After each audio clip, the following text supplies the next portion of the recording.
What do I need to know? What are the biggest myths and misconceptions about the drink of coffee that someone like me should be aware of? I'm trying to have better coffee. I'm not, I'm never going to be like a coffee snob, but I want nicer coffees that are good for me, that are healthy, and that taste great.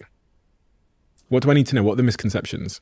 There's probably less misconceptions now than ever, I would say. Like I think more people are coming around to the idea that coffee is not just a bitter, painful experience that you go through to get the caffeine on the other side. Like it's a little trial each morning that we come to enjoy. I think people now understand more and more that there is an astonishing sort of range of flavor in coffee.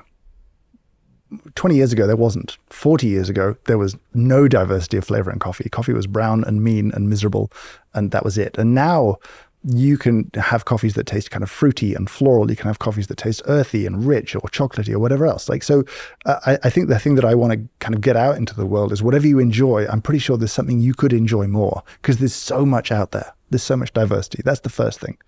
I think that the second thing that I think people do understand is that coffee's kind of made 3 times in a weird sort of way. Coffee's made at the farm level.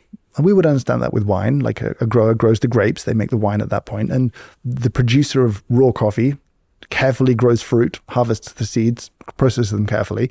And you can do a good job there or a bad job. And you've kind of got a peak quality moment there. Coffee is made again when you roast it. It's transformed completely from a kind of green plant-smelling thing into one of the most aromatic things in the world. And then it's made again when you make it. And at each of these stages, you can lose the quality completely.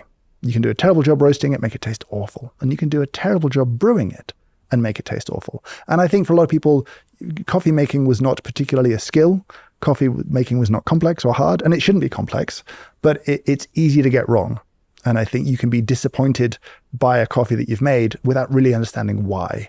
And a lot of what I'm interested in is like, okay, you don't need to understand everything about this process. You need to work out what are the most important things to understand and get those right. And then you're most of the way there. I don't think the kind of average consumer is necessarily uninformed or confused, but potentially overwhelmed by choice still.